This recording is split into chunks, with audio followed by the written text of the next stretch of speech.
Hello guys! Welcome to my vlog, and for today's video ay isi-celebrate namin ni Jonas ang aming 15th anniversary. Kaya tara, samahan nyo kami. Binigyan nga kami ni Waze ng 3 hours na biyahe galing sa Taytay Rizal. At alam nyo ba na si Jonas ang nakahanap ng resort na ito? At nandito nga kami ngayon, nakarating na kami. Nagdala lamang kami ng kaunting gamit dahil maglalakad tayo ng 15 to 20 minutes. Kasama ang ating tour guide na si Juan at Pedro. Nandito na tayo ngayon sa Silva Hot Spring Resort. Dito lang yan sa Barangay Perez, Malanday, Salawan, Laguna, Philippines! Yay! Meron din naman bilihan doon, pero nagbaon pa rin kami ng tubig at konting makain-kain para habang naglalakad hindi kami magutom. Wow! Sobrang ganda ng lugar talaga na ito. Ang daming puno ng saging at nagpahinga muna kami para mag-picture-picture. Pak! Oh, Juan, nasa na si Pedro? Iniwan na tayo ni Pedro. Kaya hindi po dito pwede makapasok. Ang mga sasakyan ay delikado ang daanan. Meron din naman tali dito para sa mga nahihirapan umakyat at bumaba.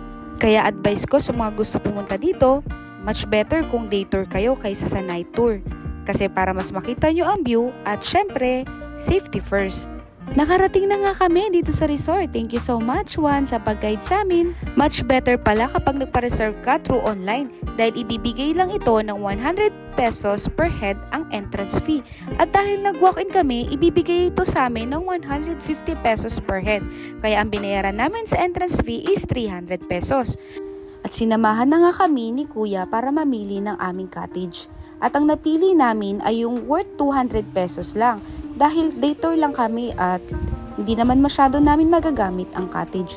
Ito yung mga in-offer nilang cottage. Meron din sa umbrella at merong malalaking cottage. At dahil nga nagtitipid kami, ito ang napili namin cottage. Okay naman siya dahil hindi naman siya masyado magagamit. Nabayaran lang namin ito ng 200 pesos.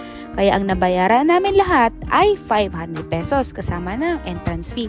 Ito ang daan papuntang bilihan ng groceries nila. Pero silang mini groceries kung saan pwede kang magpaluto or pwede kang bumili ng alak or gusto mo ng drinks, chips, and everything. Ayan, dito lang po kayo kila ate pupunta. At dahil nagugutom kami, gusto namin kumain ng rice, nagpaluto kami ng hotdog. At meron silang ino-offer na tinola. Pagdating namin dito, biglang nagkaroon kami ng maraming anak. Nakikita nyo ba yan? Naghihimay-himay si Nash ng pagkain dahil ibibigay niya ito sa kanyang mga junakis. At itong isa na nga, nangunguna na nga sa pagkain. Merong aso, may pusa, may manok, at may langaw.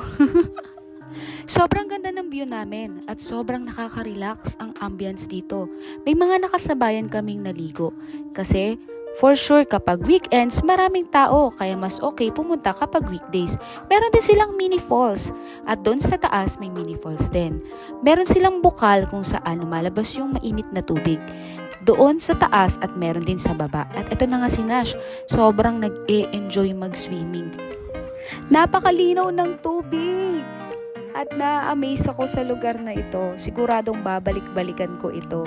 Sa lahat ng mga gustong pumunta dito, worth it lahat ng biyahe at pagod ng lakad nyo dito guys. Ayan, dito lang yan sa Silva Hot Spring Resort, Calauan, Laguna. Oo nga pala guys, kung gusto nyo mag-overnight, meron din silang overnight. At kung gusto nyo mag-rent ng kubo, meron din silang pinaparent na kubo na worth 2,000 to 2,500. Kung gusto nyo naman magstay sa tent nyo, magdala na lang kayo ng tent nyo at yung cottage na lang yung rerentahan nyo. Dahil kapag kayo ay nag-rent ng tent nila, pag day tour 400, kapag overnight 400. So 800 yung babayaran nyo. Kaya much better magdala kayo ng tent nyo. Wala kasi sa price list nila yung 22 hours. Kaya kung ano yung babayaran nyo sa day tour, pang day tour lang. At iba din ang babayaran nyo pag overnight. Advice ko sa inyo, mas agahan nyo dahil ang kanilang oras ng day tour ay 7 a.m. to 4 p.m. And 4 p.m. to 8 a.m. naman kapag overnight. Para mas sulit at mas matagal kayong makakapag-enjoy dito sa resort. Ayun na si Jonas, nasa malaking pool. At alam nyo ba na nakita din namin dito si Madam Rosmar kasama ang kanyang buong family? At nahiya nga ako magpa-picture dahil alam ko family time nila. Respeto din namin yun. Hello Natnat! At dito na nga nagtatapos ang aking mini vlog. Please follow my page Dayan Natchor para sa susunod na mga tipid tips at magagandang lugar na pwede nating puntahan dito sa Pilipinas.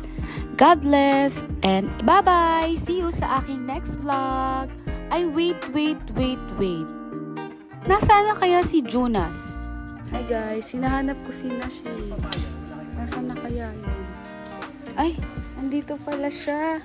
Uy, ang busy naman.